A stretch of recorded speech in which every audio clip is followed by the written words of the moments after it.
Hey everyone, and welcome to episode 41 of the Computer Business Marketing Show. Today's episode is brought to you by TechSite Builder. TechSite Builder is a hosted website builder that allows you to quickly and easily get a clean, professional, and effective website up and running for your IT business. Save time and frustration with TechSite Builder. Learn more at techsitebuilder.com. Today on the show, we have Joy Hawkins on to teach us about how to make the most of your Google My Business listing. What are the key factors to get your business ranking well in Google Maps? What aspects of your business listing are important, and how can you get in touch with Google to remove a bogus review?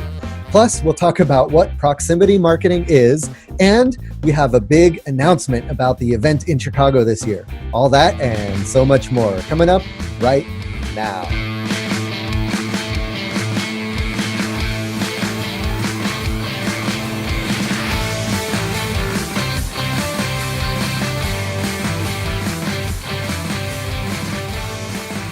Hello, everyone, and welcome to the Computer Business Marketing Show. If you own or work in an IT services business, this is the place to learn how to get more clients, keep them happy, and grow your revenue. You can watch, download, and or subscribe to all show episodes at computerbusinessmarketing.com. You can also catch our live stream on Facebook every Thursday at 7 p.m. Eastern. Just be sure to like the TechSite Builder Facebook page, click the following tab, and then select See First, so that anytime we go live, it'll jump to the top of your news feed. Also, something we just implemented was we're going to be releasing a Facebook event for the show. So if you want to grab it and put it on your calendar or just have a reminder for it, you could say that you're going to the event, and then that way it'll remind you, when it's about to go live. That is courtesy of Dave Greenbaum, who made that suggestion, and I think it was a good one because he thought that would be helpful for other folks as well to get a notification of when the show is going to go live, because sometimes we're busy and we just don't think about it and we forget. I'm also going to be toying around with maybe going live to YouTube and some other different places, but since most people are just kind of hanging out on Facebook in the evening, I thought Facebook would be a good place to do the show, and so far so good. So today I'm excited to have as a guest Joy Hawkins. She is the owner of Sterling Sky, which is a local SEO firm, and she's going to be talking to us about Google My Business and just all of the ins and outs of listing your business on Google, pros and cons, how you should change your listing depending on if you have a storefront or if you work from home, and what are the things to look out for. So welcome, Joy. Thanks for being on today. How you doing? Good. Thanks for having me. Yeah, no problem. So sit tight. We'll get to the interview here real quick, because I definitely want to jump into that as soon as possible. But as always, we have some housekeeping and some announcements and all of that good stuff. So let's jump into that. So the first announcement is, and it's kind of a big one. So we've been, up to this point, we've been promoting the Unconvention. For the last couple of years, it's been an event for IT business owners. And it's been a lot of fun. So this year, the event is still happening, but we lost one of our key sponsors. So we're not going to be able to call it the Unconvention. So we have to change the name. So it's the same event. It's actually the same place, same time, same venue. So it's August 24th through 26th in Chicago. The name of the new event is, drum roll please, it's called, we're calling it IT Owner's Compass. So kind of the thought process behind this new name is that this event is going to be the compass that helps guide your computer business to grow. So that's kind of where we're going.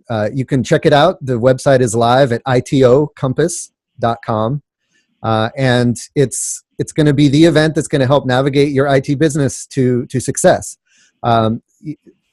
We already announced this, and it's still the case. Our keynote speaker is Michael Michalowicz. He is the author of The Pumpkin Plan and The Toilet Paper Entrepreneur and Profit First.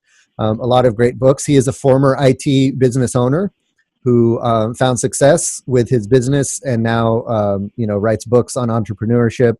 And a lot of us computer business owners are big fans of The Pumpkin Plan. It really is. It's a great book. Talks about how to focus on the clients that matter, that will have the biggest impact on your business, and not to focus on the clients that are just going to bring you down and are just going to cause you to to compete on price and all of that stuff. So he's a dynamic speaker. He's a funny guy. He's going to be there as a keynote speaker, and he's going to be hanging out with us. A couple other cool things we have planned for the event are we have a boat ride. So this is going to be kind of like a social team building almost kind of thing where we all get together and we get on one of those big tour boats that Chicago's famous for that goes up and down the river and into the lake. And it's kind of you can see all the architecture, and they give you a tour. We can have drinks on the boat. Michael Michalowicz will be there. And he'll be, signing books, doing a book signing. So we thought that would be kind of a cool thing to do a Saturday right after the event. But the event itself is going to be great. I mean, we're going to have, the usual lineup of great speakers, expert speakers that'll help you in different aspects of your business. We're also going to have the collaborative group sessions like work groups and labs where you can get your hands dirty with different types of technology. And we break out into smaller groups and do that stuff. We'll also have, we're working on sponsors right now since we just got the name changed. We got to kind of rework some stuff with the sponsors. But we got a lot of great sponsors that have said they want to be on board. And as soon as, we get them to sign the dotted line, we'll be able to announce them. But we are going to have a lot of good sponsors that are going to be there, that are going to be able to help demo their products. They're going to answer questions. They're going to be part of the festivities.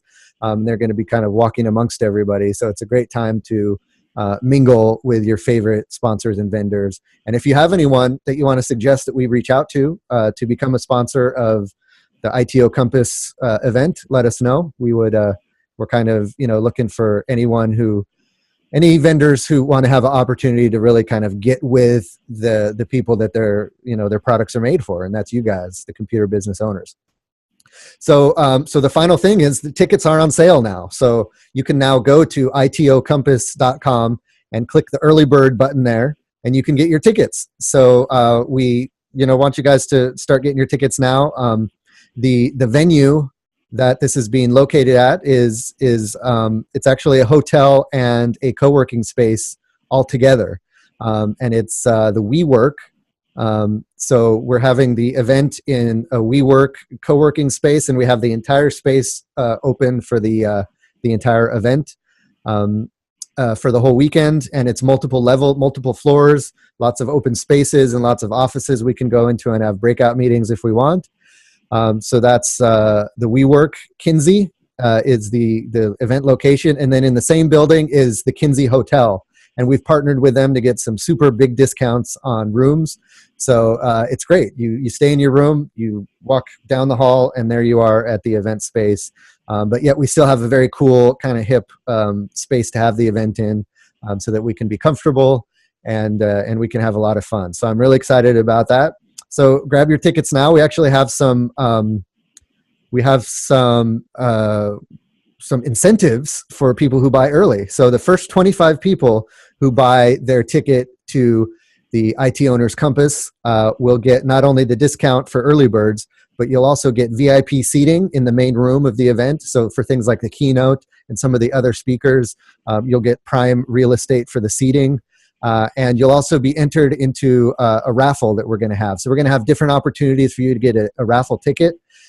And one of those opportunities is to buy your ticket early. And then we're going to have some cool prizes at the end of the event as part of the raffle. So kind of, some incentives to get you to jump in there and get your tickets early. We love to see you there. Lots of stuff, so much stuff that I want to talk about, but I can only say so much. This is not the IT Owners Compass podcast. So, but it's brought to you by Tech Site Builder, and it's going to be awesome. So definitely check that out at itocompass.com. And I hope to see you guys in Chicago, August 24th through 26th. All right. So that's our sponsor, right? So we're going to skip the normal sponsor spot. And then I'm just going to remind you guys that if you want to sign up for the newsletter, the Computer Business Marketing newsletter, head on over to computerbusinessmarketing.com and just sign up. There's a box there at the top. Sign up for the newsletter, and then every week you'll get a nice newsletter with the latest podcast episode, any latest videos that I've recorded, and also the latest news around marketing. So from different, trusted sources about SEO or, network marketing or online marketing or email marketing or networking in person, anything that can help your computer business marketing. We curate those articles for you. And then also we highlight some recent posts from the Facebook group. So lots of cool stuff in the newsletter. If you want to sign up for that, just head on over to computerbusinessmarketing.com. All right. Without further ado, let me reintroduce my guest here. This is Joy Hawkins. She owns Sterling Sky, which is a local SEO firm, and she specializes in all things Google. And today I brought her on to kind of school us on Google My Business and kind of give us the ins and outs, give us a good introduction to what it is, and then kind of talk about, how we can leverage it in the best way for our computer businesses. So Joy, before we kind of jump into the topic at hand, why don't you kind of just give us a quick background on you and what led you to where you are today? Sure. So I've been working in the local SEO industry since 2006. I used to work for 2 other marketing agencies before I started my own company. I'm a part of a top contributor group at Google, which is essentially a group of volunteers that moderate the Google My Business forum. So essentially Google has these help forums for each of their products, and instead of, paying their own employees to go and moderate the forum, they have volunteers and groups of people that do it for them. It's a lot of work, but I spend a lot of hours basically helping different business owners on the forum constantly with Google My Business. And kind of the perks to that are I have a direct channel with Google that we can use for anything related to Google My Business, as well as we have regular hangouts, and they usually fly us to their office once a year, which is kind of cool. That's a cool perk. Mm-hmm. Cool. So what kind of work do you do in Sterling Sky? It's kind of a mixture. We have a small number of clients that we do AdWords and local SEO for that are small business owners. So it ranges from anything to do with I've got some that are attorneys, insurance agents, anything with home services. But we try to keep the number of businesses that we work with small. I found from working with larger agencies, the more clients that you have, the kind of harder it gets to still know everyone's business type and give them kind of quality service. So my goal is kind of to try to keep it smaller than this crazy huge agency. And a lot of my clients, I'd say at least half of them, are other agencies that usually hire me to do training.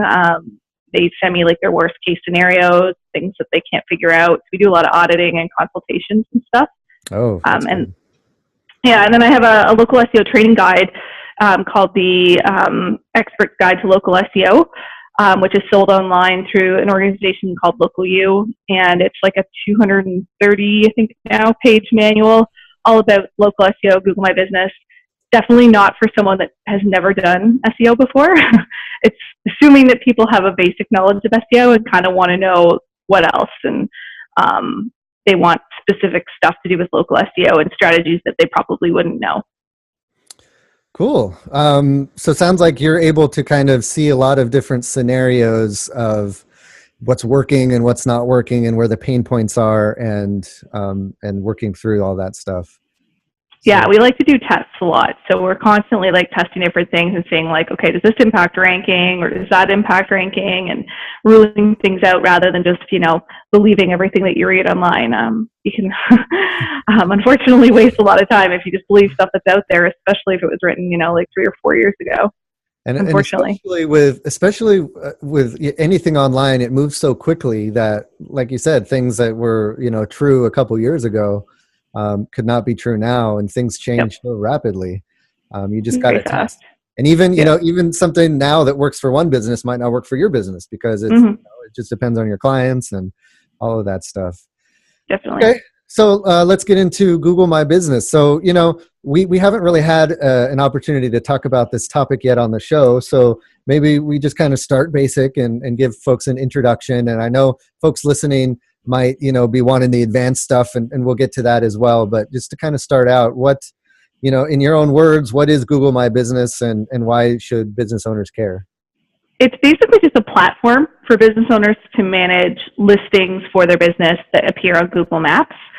So it's, listings on Google Maps, which also show up in the search results for any local search. So, computer repair in Chicago, you get what we call a 3-pack, which is usually a map with 3 listings beside it. Those listings are pulled in from business listings on Google Maps. Technically, you don't have to use Google My Business to be on Google. Customers submit listings all the time for businesses that don't exist already. Google My Business just essentially allows the business owner to claim the listing and then have the ability to directly edit it. They don't have the sole rights to edit the listing, so a lot of people are unaware of this, but any user that's on Google can submit an edit to a listing. We see a lot of malicious attempts for things in certain industries, or actually quite a few industries. But it's also a good thing in the sense that there's a lot of like restaurants and like small shops or like farms even that would never exist on Google if users didn't add them. Right. So that's kind of cool. It's like almost a crowdsourced kind of listing thing. Yeah. Great. So it's a kind of a way that you can control to a certain extent how your business is displayed and portrayed in the Google Map results. Now, does this in any way affect your regular Google listings in the search results? So, if you're talking about like organic listings, like everything that's not in the map section, usually the ranking factors that impact how you rank organically on Google also impact how you rank locally. So I always kind of imagine they're 2 separate algorithms, but to rank well in the 3-pack, a lot of the same factors that you need to rank, like links and well-optimized site and like a fast site and things like that. All those things also factor in to ranking in the 3-pack. There's just a bunch of other things in addition to that also matter. So let's talk about those, because I have folks on Tech Site Builder who they're showing up number 1 in Google in the organic listings, but then in the map pack they're number 3, or they're not even on the list. And sometimes they have like more reviews, more positive reviews than everybody else. So what are some other ranking factors that go into that map pack listing? Yeah, so biggest thing to keep in mind is proximity to the searcher. So kind of explain what I mean. If you're in a city the size of Chicago and you type in computer repair Chicago, you're going to see something completely different depending on what zip code you're in. So if you're on, in one zip code, you'll probably get 3 listings that are fairly close to you, maybe in that zip code or right outside of it. You do not see the same thing as someone across the city. So a lot of times when people don't see themselves, it's frankly because they're not searching close to their area or like their IP address, or Google thinks they're somewhere else. So it's really important to have, like, if you're tracking rankings or, anything like that, use a tool that can track from a zip code. One I use is called Bright Local, but there's another one called White Spark. They're both excellent. That's half the battle. A lot of times I'll talk to people and they think they're not ranking, but this is because they don't realize that there are like 20 different possible results depending on where the searcher is located. That makes sense, because a lot of people, try to manipulate the search results and try to, figure out how they can get themselves to the top of the listing, but you can't really fake where you're located. No, well, people try, but yes, yeah, that's a whole thing, but yes. Yeah, I guess you could maybe squat on a some listing that hasn't been taken, or I don't know. How would you? I don't know if we want to get into that, but well, spam is a big. I don't know how big of an issue is computer repair. To be honest, it's an issue with a lot of industries, but it's usually businesses will just create multiple listings using like their friends' home addresses or virtual office locations or co-working space, or, there's like a lot of ways to get around that. And then, they create like 15 listings. Right. Depending on how good they are at it, Google may or may not catch them automatically. So we definitely see a lot of it. How does Google verify that you are where you say you are? So they have an algorithm that catches something. So like, for example, if you use a UPS store, they're pretty good at catching that. Their algorithms are good in a certain sense. They will kind of think something's unnatural if there's too many listings for one business and they can't find those addresses listed anywhere else. There's like lots of things that their algorithm can catch, but it's really faulty. So we have a whole board on the Google My Business forum called Spam. spam and policy. And the biggest thing that we get on that board is people reporting competitors.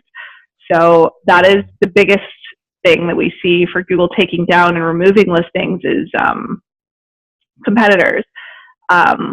Which I know I do have a client in that space that does, I think, like data recovery, and huge for like spam in that they have competitors that are essentially creating listings all over the US using virtual offices that exist, but like the moment we report them, Google takes them down. So yeah, like, I mean, it's a strategy that works until it doesn't, until someone catches you. So something unique about computer businesses is most of them do on-site work. So they will go travel to your place of business or to your home to work on your computer. So they're not necessarily tied, their service isn't necessarily tied to a location. Also, if you work from home or you're just an on-site consultant, you might do all of your work at the location of your clients. So you want, when someone searches for computer repair in a city, you want to show up because you service their city. Is there anything you can do to increase your chances of showing up in those, broader searches in a broader area? So basically, yeah, your options are like, if you're a service area business, you're supposed to use your home address. Or, if you have an office location, then you can use your office. But I just clarifying that would not include like a co-working space or a virtual office, because generally with virtual offices and co-working spaces, you're there like, maybe 2 days a month, or like, maybe once a week, for example. And according to the guidelines, you have to be there during your stated hours. So if you say you're open 9 to 5 and you're actually at the, virtual office like 1 hour a week, then it definitely wouldn't qualify. So you're supposed to use your home address, which obviously is problematic if you don't live in the city that you service. Right. So that's why spam is such a huge problem, because people do anything to get around that. If you're doing it the right way and trying to play by the guidelines, really your options are AdWords or organic, because organic is not specific to like the searcher. So if you rank for computer repair Chicago, doesn't matter what zip code the person is in, you're going to rank organically everywhere. So that's where you really get a lot of reach on the organic side that you would not get in the local 3-pack. Right. And it seems, there are certain search terms that Google assumes, should have a map listing. But a lot of stuff, like what they call long tail keywords, or, if you're asking a question like, how do I remove a virus, that kind of stuff, the map doesn't even play a factor in that. It's just organic search results are what show up. And, that's something worth maybe focusing on if you're a computer business that is a service area, you don't have an office location. Focus on those search terms that don't, bring up a map. Is that fair to say? Absolutely. We've had a lot of success with clients too as well, trying to get them answer boxes. So, those like, when you do a search like how to get rid of a computer virus, that's most likely a search that would return an answer box. They're at the top of the search results, they're boxed in, and they pull an answer out from one site specifically. The click-through rate on those is like insane. If there's a box for a query, like, and you're, the third one on the page, your volume is going to be like way less. And they also pull those in for voice search. So, people that have like Alexa, Google Home, whatever, that are searching, they use those to answer queries. Right. So what can you do to get your answer in a box? Oh my gosh. Well, you have to rank organically. So there's no way you're going to get that box if you're not on the page already. So usually, like, if you're like the top 10, you could qualify. Gosh, I'm trying to think here. But there's one trick that I have found that works really well, that seems to be kind of like a trigger word for getting into the box, is a how-to question, like how to get rid of a computer virus. Make sure you have the question on your page, obviously, like include that question in your URL, put it in the title, like all that normal SEO stuff. But then the first bit of answering the question, use the word "here's how," and then repeat the question. So here's how to fix a computer virus or whatever. Right. That is one, like there's honestly, when it comes to answer boxes, there's so many things you have to kind of look at, but that is one that I found that's kind of like a silver bullet for helping. Because that, especially like in a voice assistant, that's like confirming that it heard you right. So it's like sending the question back almost. And so that makes sense. Cool. Yeah. Yeah. That's a cool tip, something to try, Yeah, I mean, that alone probably won't get you in the box, right. but Right. it's one of those things that, like, it's really close. Yeah. I've seen cases where, like, that's pretty much the main thing we changed, and it actually worked. That's funny. So I have a question here from Wayne. He says, what could be done if you come across a Google My Business listing that wasn't actually a legal business? Who could someone report to for that? Or how could you report that, I guess? So if they're not I guess if you're saying they're not like a licensed business or they don't have a business license, this is where it gets kind of muddy because Google guidelines are basically around the location. So if a business doesn't actually exist at a location, then you can definitely get it removed. When it comes to business licenses, they technically don't require that you have a business license because there are lots of professions. Like I asked Google this once, my friend cuts hair out of her home. She has a business, and technically she would have a registered or incorporated business. She wouldn't have a license. She wouldn't have anything. She cuts hair. They'd be fine with that. They don't mind at all. It just has to be an actual business that is at where they are at. So it would not be valid if it was a business that's like an online only business, for example. They're not allowed listings at all. So if it's one of those ones where everything's done like over the internet, and they don't do face-to-face contact with customers, you are not allowed to have a listing on Google at all. Interesting. Okay, that's good to know. So maybe there are some computer business owners who do only remote support work. They don't so face to face. If it's like what we're doing right now, that wouldn't be allowed. You have to. It literally, that's one of the first things it says in the Google My Business guidelines to be eligible for a listing. You have to do face to face contact with your customers. Interesting. Okay, that's good to know. Great. Thanks for that question, Wayne. If you're, as a business owner, you want to go in and fill out as much information as you can in your Google My Business listing, what are some, like if you're strapped for time or you just want to get what you need, what are the key pieces of information that you should be putting in that listing? Yeah, so the primary category, which would be the first category that you enter into a business dashboard, there's like 10, but the first one that you put in is called your primary category, and that's the one that actually displays everywhere. The rest you can't see unless you're searching through the source code. That is a huge impact on ranking, so pick that wisely. Look at what your core keyword is, look through the listings that already rank in the top 5-10 and see what category they are using. That'll really good indication of which one you should use. People miss that all the time because there's so many categories that sound similar. Give you an example that was like not computer related, but I have an attorney that I work with that's a criminal attorney, and some user decided to change his primary category from criminal attorney to law firm, and his rankings like tanked for all the criminal keywords because it's so important for you to have that category. Of course, I'm sure this user was probably just trying to screw him over, but it's like one of those things time and time again that's very important that people often don't realize is that important. Interesting. Now, can that affect your regular website ranking as well? No, the stuff that impacts maps does not impact organic. So it doesn't work that way, but it works the other way. Like your organic ranking, usually the factors like links, things like that, those help your ranking in maps too. Okay, it's good to know. Or the other way. Reviews are super important. So monitoring them, making sure that you are regularly asking clients. There's all kinds of tools out there that'll help you do this and keep it organized. The one that I use for all my clients will get 5 stars. They're awesome. They have like text alerts. You can text people and ask them for review, which I can tell you right now is a lot more effective for millennials who don't even have email half the time. Or if they do, they don't check it. Right. So just something regularly where you're asking people for reviews. Whatever you do, never offer incentives.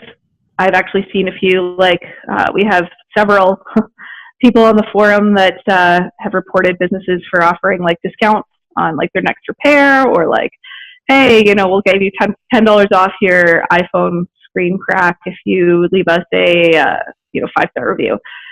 It's not only illegal, because it is actually illegal, so you can get fined by the FTC for doing stuff like that, but it's 100% against Google's guidelines, Yelp's guidelines.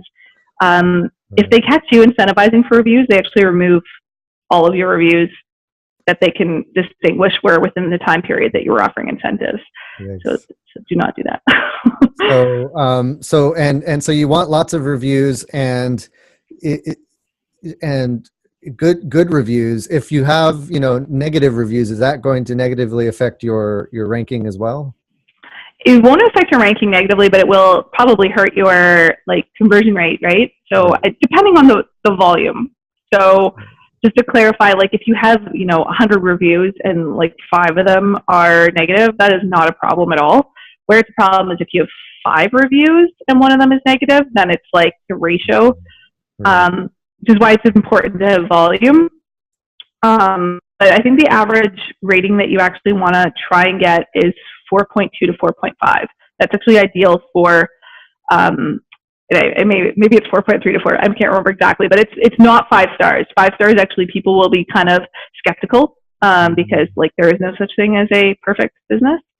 So yeah, I mean, that's something to keep in mind, that you shouldn't panic if you get a negative review, but definitely try and resolve it if you know who it was.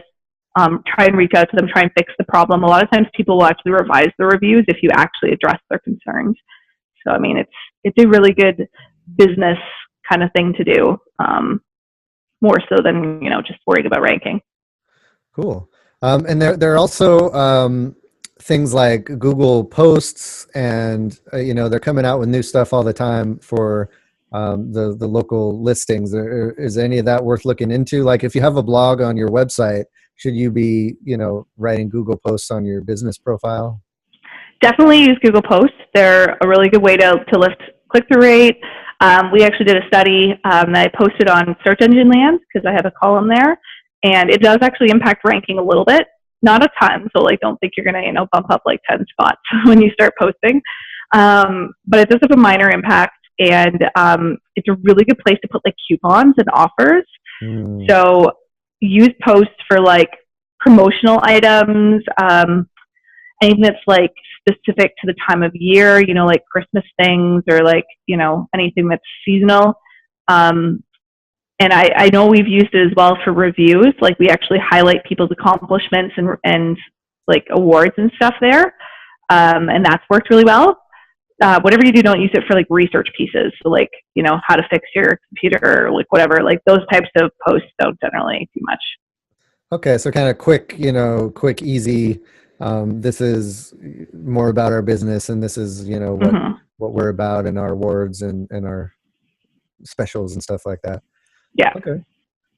Cool. So, let's get into maybe, cons. So pros and cons. So the con side, what are some things that you don't want to do with your listing, or what are some mistakes you see that are common that people make, that they were well-intentioned, but it turned out to negatively affect their rankings?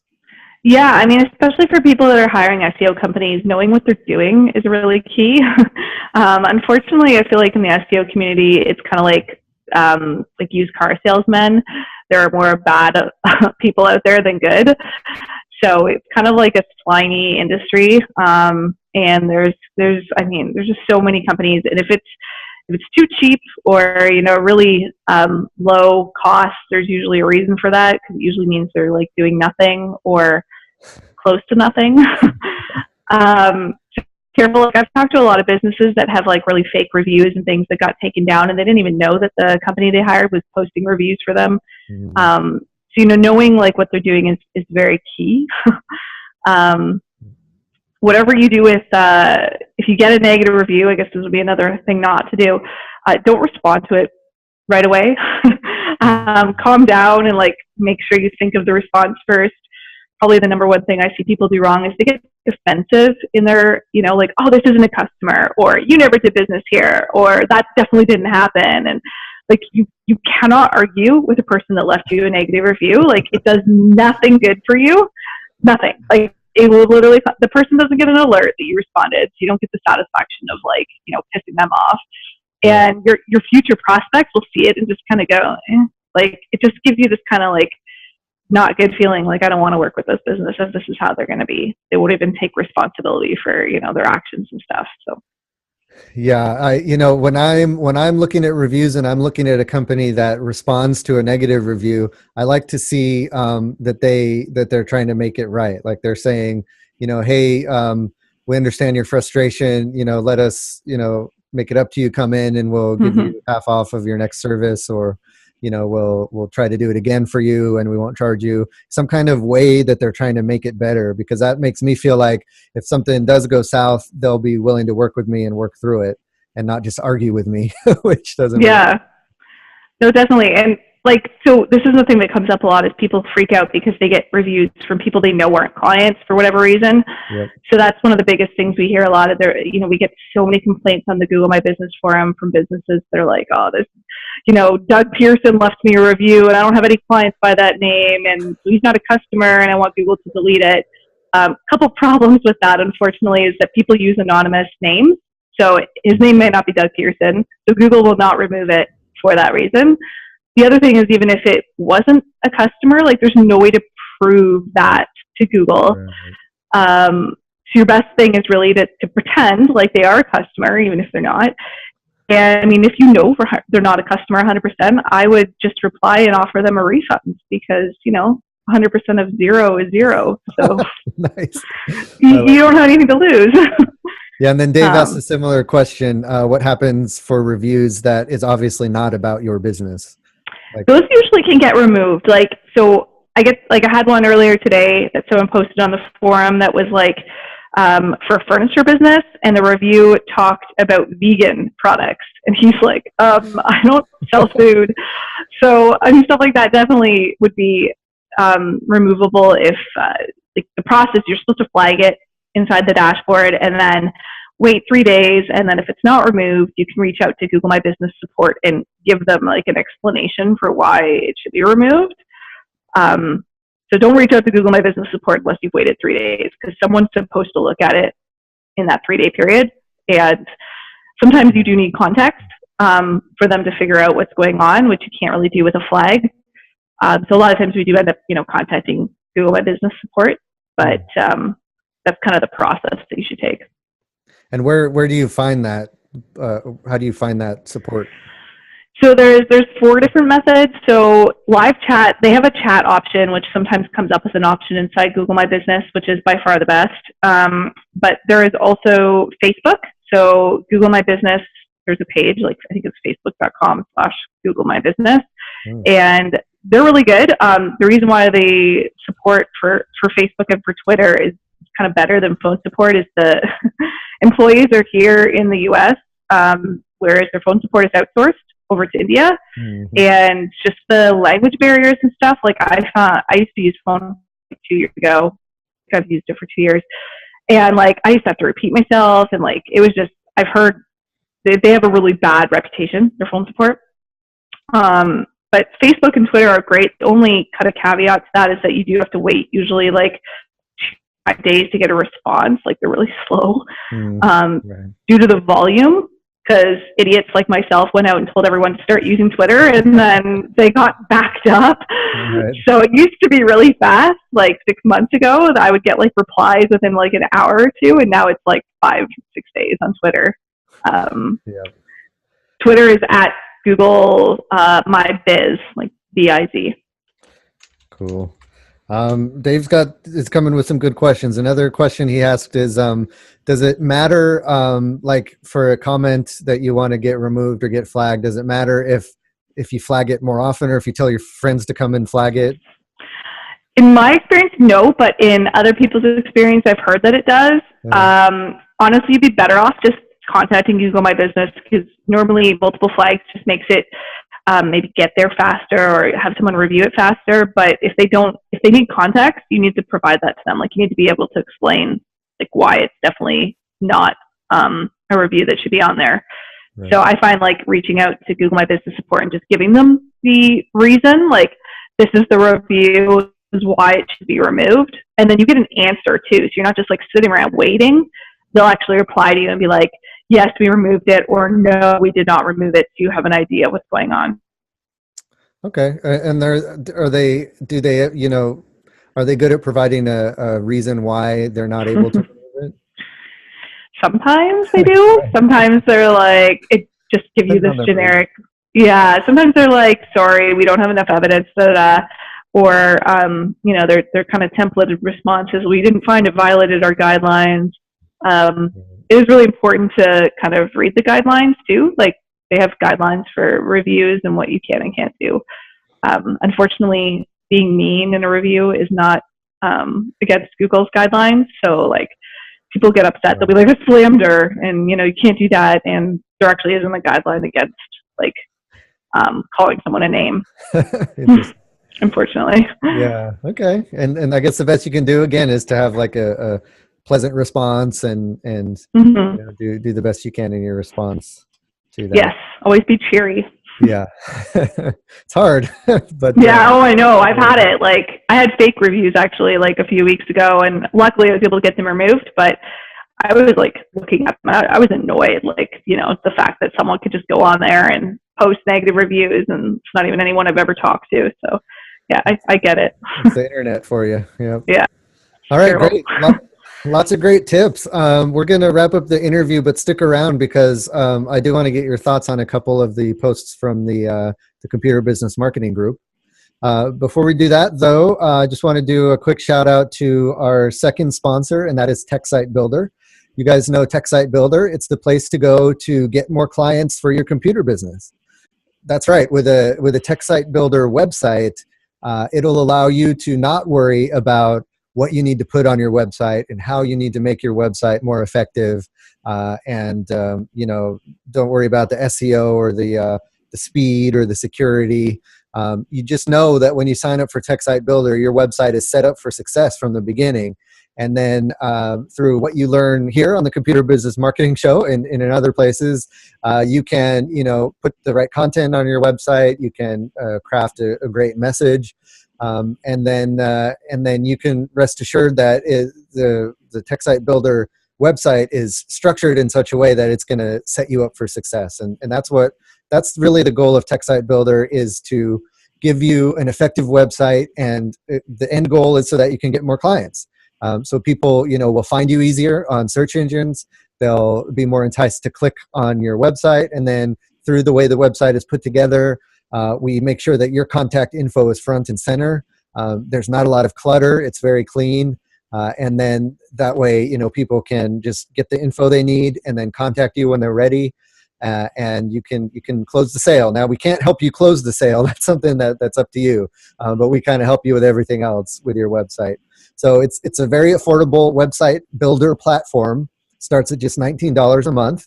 And then that lets you build the website how you want. Or if you want, we can build it for you. So you can, we have some services called concierge services that you can purchase, where we'll set up your website, we'll write some blog posts for you, we'll write your services pages for you, we'll do some of the initial SEO, like getting your structure set up, we'll do some basic keyword research for you, and all that stuff. So, probably stuff you could do if you wanted to, but you just want to get out there and fix more computers, close more sales, get more clients, so we can take care of that for you.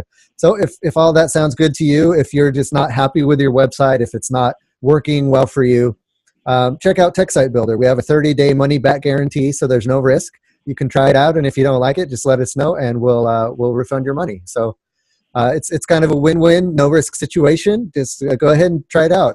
Go on over to techsitebuilder.com. All right. So I would like, Joy, for you to help me answer or comment on a couple of the posts that we have from the Computer Business Marketing Facebook group. You guys can find that if you just go to techsitebuilder.com/group.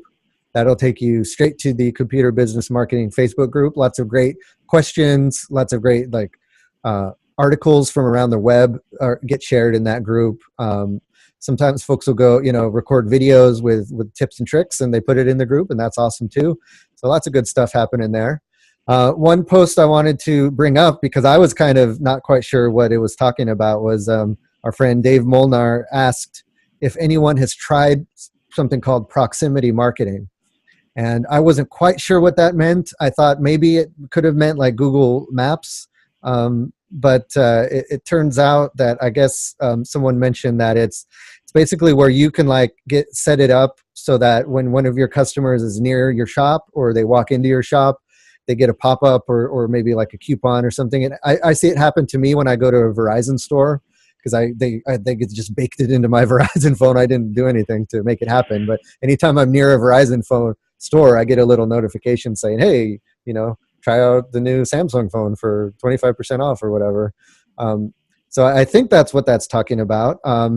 But he was asking if anyone has tried it, and no, most people just said, we don't know what it is. What is it? But I don't know. Do you have any thoughts, Joy, around what proximity marketing is, or if it's worth trying, or anything like that? Yeah, I think there's a couple different names for it. So I've never heard of it referred to as that, but like it would be the same thing as like beacons, or like there's a few other names. I know a big company that leave them nameless, had a product like this that they were pushing and like super excited about, and like everyone thought it would be like the next cool thing, and it did not take off. One of the problems with it is that users have complete control over notifications on their phone.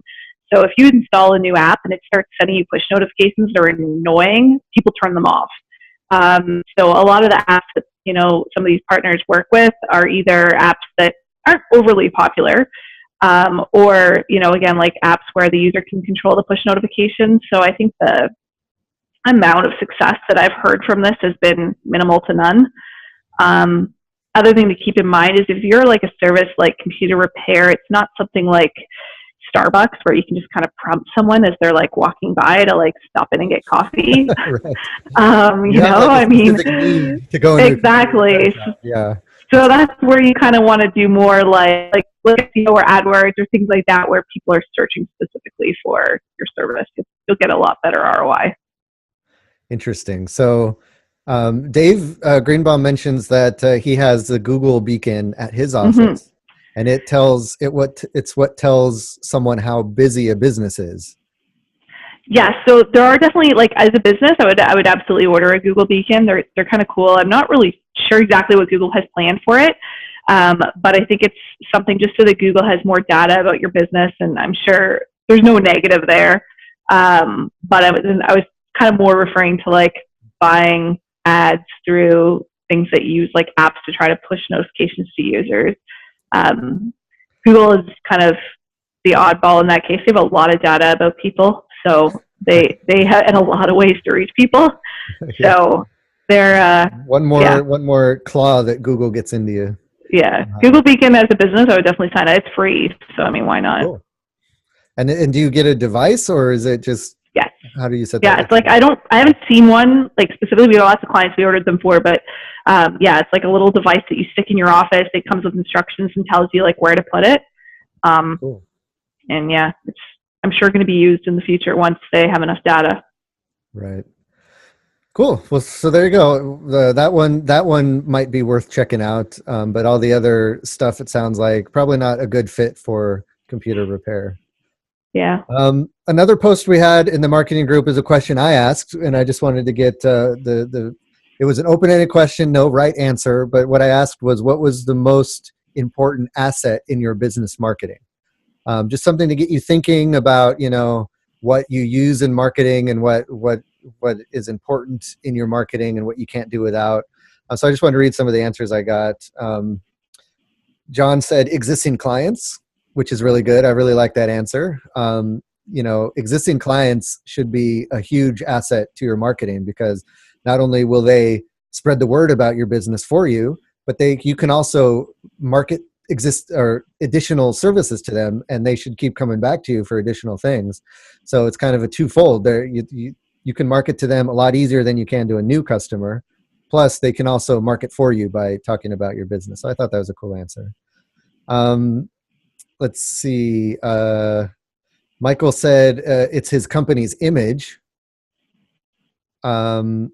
So that's important, right? The image that your company represents is a good marketing asset, and that should be something that you're working on, making look good and have a good reputation, and then make sure that it attracts the type of clients that you're looking for. Some people said their team, or the marketing company that they use as well. Frank said having a USP, a unique selling proposition. and a team that lives and breathes it every day. So that's good. We've talked about the importance of that on the show before. Carson says reputation.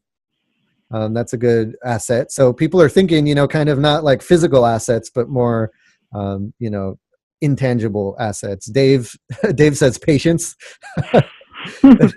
That's a good one. I mean, especially in computer repair, when you're working with folks, especially elderly folks, or people who just aren't technologically inclined, that patience is gonna win you lots of future work for sure. Yeah, and then David said my Google reviews. So there you go. That's a nice way to tie it back into this episode. If I were to ask you that question, Joy, what is your business's biggest, or how did I phrase it, your most important asset in your marketing?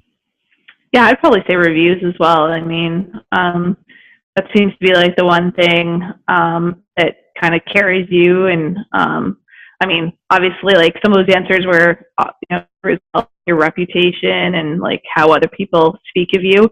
But definitely this day and age, like with the way that people reference people online, and like especially on Facebook when people ask for recommendations and stuff, like someone who cares about their customers and kind of does a lot to make sure their customers are happy. Those are the types of people that get recommended. And so that's something that, you can't really fake. You can't, without actually doing a good job of being a good business, you won't naturally get that. Right. Yeah, that's very true. And I guess my answer would probably be what I'm doing right now. So, outreach, or I don't know whether to cut, because I'm thinking, the podcasts, the videos that I do, the Google or the Facebook groups, all of that kind of community outreach, I think is the most important asset for me, because that helps me, talk with my customers one-on-one, get the pulse and the temperature of, how they're feeling about certain things.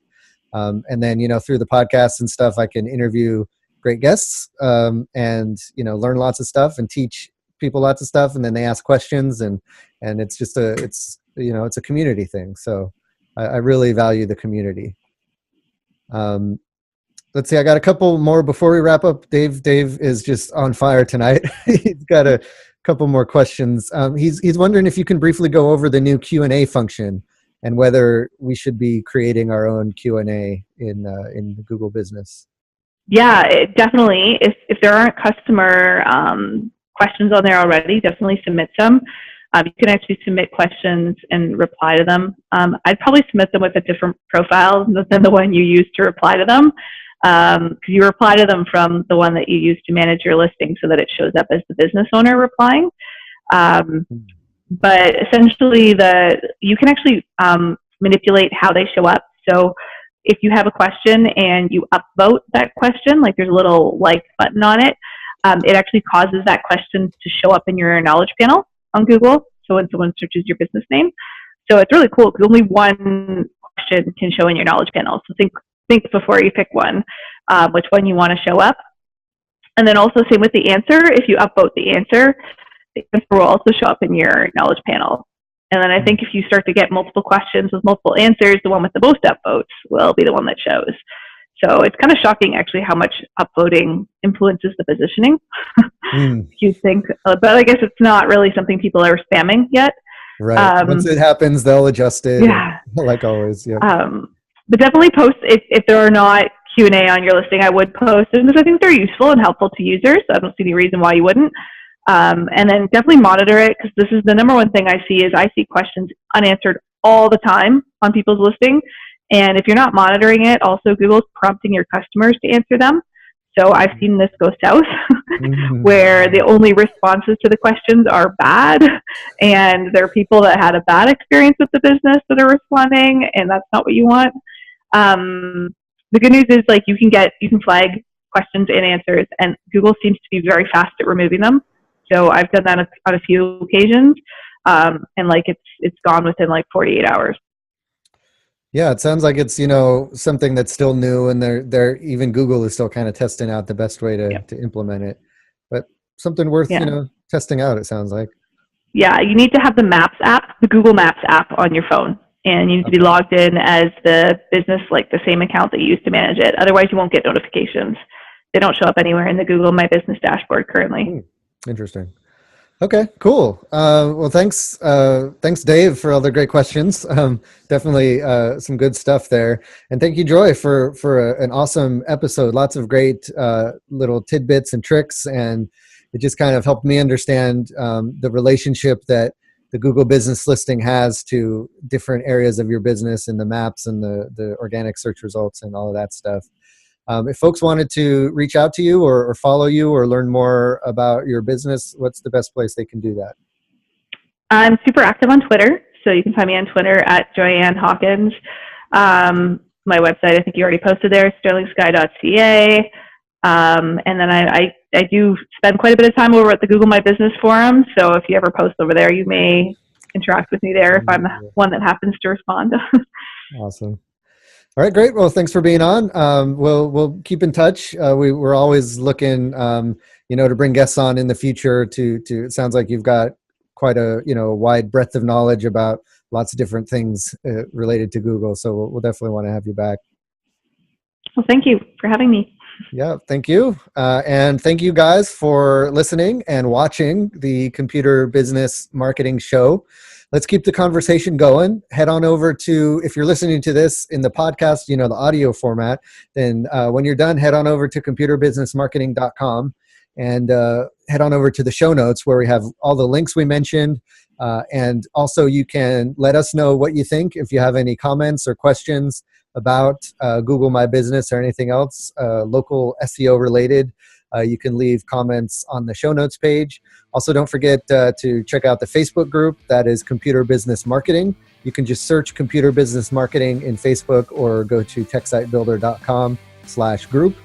Also, if you listen to this podcast in iTunes or Stitcher, we're due for another review from you guys. So let us know what you think about the show. In iTunes or Stitcher, just leave a review. We love to hear your feedback. On every comment you leave helps so that we can get found by others on those platforms.